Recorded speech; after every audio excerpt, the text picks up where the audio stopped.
Shalom saudara, haleluya. Saya mau masuk sekarang dalam seri baru yaitu seri kasih saudara. Khususnya hari ini topik mengenai Allah itu adalah kasih dan bagaimana hubungannya dengan pertanyaan orang seringnya. Kalau Allah itu kasih, kenapa banyak penderitaan di dunia ini?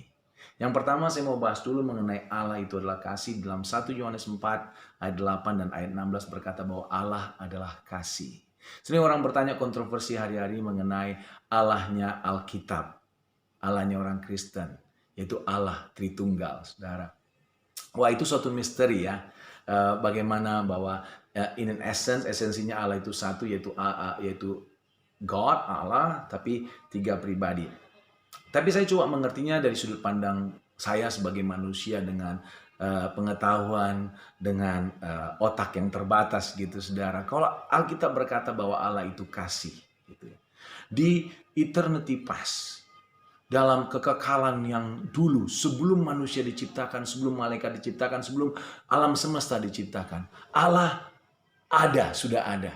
Dan ketika semuanya belum ada, kalau Allah itu adalah kasih, kasih itu kan butuh objek. Dia mengasihi siapa? Bahkan agama-agama besar di dunia juga berkata bahwa Allah itu adalah Allah pengasih, Allah penyayang, gitu. Dan Allah yang berfirman. Ketika semuanya belum diciptakan, apapun belum ada, Allah sudah ada dari dulunya. Kalau dia memang Allah pengasih, Allah penyayang, dan Allah yang berfirman, kepada siapa dia berfirman? Siapa yang dia kasih satu dengan yang lain? Kalau memang itu esensinya. Dan itu saya cuma bisa mengerti, bisa saya terima dari Allahnya Alkitab, yaitu Allah Tritunggal, saudara. Haleluya. Dan berikutnya mengenai Allah adalah kasih. Dan pertanyaan sering adalah, kenapa kalau Allah itu kasih banyak penderitaan di dunia ini? Wah, jawabannya sebenarnya dari kalimat itu. Kenapa? Karena Allah adalah kasih. Tahukah saudara, di dalam kasih itu sudah tertanam dalamnya yang kita sebut dengan, dalam kasih itu sebut dengan kehendak bebas. Jadi kasih itu menjadi berarti kalau ada kehendak bebas. Saya nggak bisa dibilang bahwa saya mengasihi istri saya. Kalau saya terpaksa mengasihi, itu bukan kasih namanya. Atau saya nggak mempunyai choice atau pilihan untuk tidak mengasihi atau mengkhianati kasih itu, gitu. Misalnya kami berdua tinggal di satu pulau, cuma berdua, nggak ada manusia lain. Bahkan binatang lain pun juga nggak ada, saudara.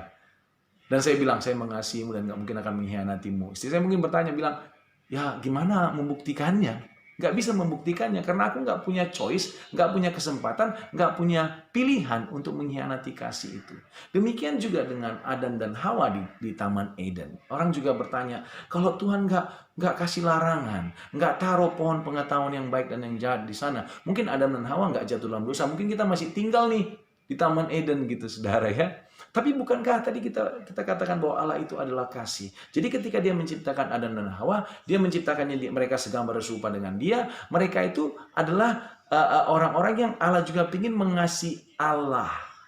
Dan esensi dari kasih itu seperti saya bilang tadi itu akan menjadi berarti kalau ada kemungkinan mereka mengkhianati kasih itu. Dan itulah tujuan pohon pengetahuan yang baik dan jahat. Salah satu tujuan dari pohon pengetahuan yang baik dan jahat ada di Taman Eden, saudara. Jadi kasih itu selalu berjalan dengan kehendak bebas manusia, kehendak bebas Adam dan Hawa. Manusia memilih untuk menyakiti orang lain atau mengasihi orang lain. Manusia bisa memilih punya kehendak bebas untuk mengasihi Allah atau menolak Allah. Makanya kita tahu banyak sekali penderitaan yang disebabkan oleh manusia. Di abad ke-20 ini saja bahwa pembunuhan manusia secara massal itu jumlahnya jauh lebih besar dibandingkan dengan 19 abad yang sebelumnya dikumpulkan, saudara. Wah, kejam sekali manusia itu. Dan juga pandemi ini banyak yang bilang ini perbuatan manusia. Saya nggak tahu, saudara ya, saya nggak mau menuduh. Tapi saya yakin percaya pandemi ini bukan Tuhan yang ciptakan virus itu seperti itu, saudara ya. Walaupun Tuhan di balik itu bisa bekerja untuk memberkati banyak orang, untuk bawa orang datang kepada Tuhan. Tapi yang pasti begini, saudara. Bahwa kita manusia mempunyai kehendak bebas. Kita mempunyai sovereignty, kedaulatan untuk pilih gitu ya. Jadi kita berjalan dalam kehidupan dalam dunia ini, kita tetap harus membutuhkan pertolongan Tuhan. Tapi kan ada kehendak bebas, Pak. Gimana kita menghindari kalau orang lain ingin menyakiti kita? Alkitab juga bilang begini, bahwa setiap orang yang berseru kepada nama Tuhan, mereka pasti akan diselamatkan. Kalaupun kita mengalami masalah, mungkin karena perbuatan orang lain. Dan kebanyakan memang masalah di dunia ini karena perbuatan orang lain, saudara. Dan gak ada yang peduli sama orang lain gitu ya. Makanya kita perlu care, perlu mengasihi, perlu melayani sesama gitu, saudara ya. Tapi kalaupun kita menderita, perhatikan ini saudara, Tuhan itu nggak tergerak oleh masalah kita, Tuhan itu nggak tergerak oleh sakit penyakit kita. Kalau memang Tuhan tergerak oleh sakit penyakit kita, masalah kita, pasti tidak ada orang yang sakit di dunia ini. Tidak ada orang yang menderita di dunia ini. Tapi Tuhan tergerak oleh, perhatikan baik, oleh iman kita, saudara. Dan kitab Galatia bilang, iman yang bekerja dengan kasih, dalam kasih, saudara. Nah, ketika kita beriman kepada Tuhan, itu seperti begini. Kita lagi bilang, Tuhan, aku menyerahkan kehendakku, kehendak bebasku, dan jadilah kehendakmu bagiku. Itu artinya beriman, saudara. Jadi dari kehendak bebas itu, makanya doa Bapa kami itu doa iman sebenarnya. Yang bilang begini, datanglah kerajaanmu, jadilah kehendakmu di bumi seperti di sorga.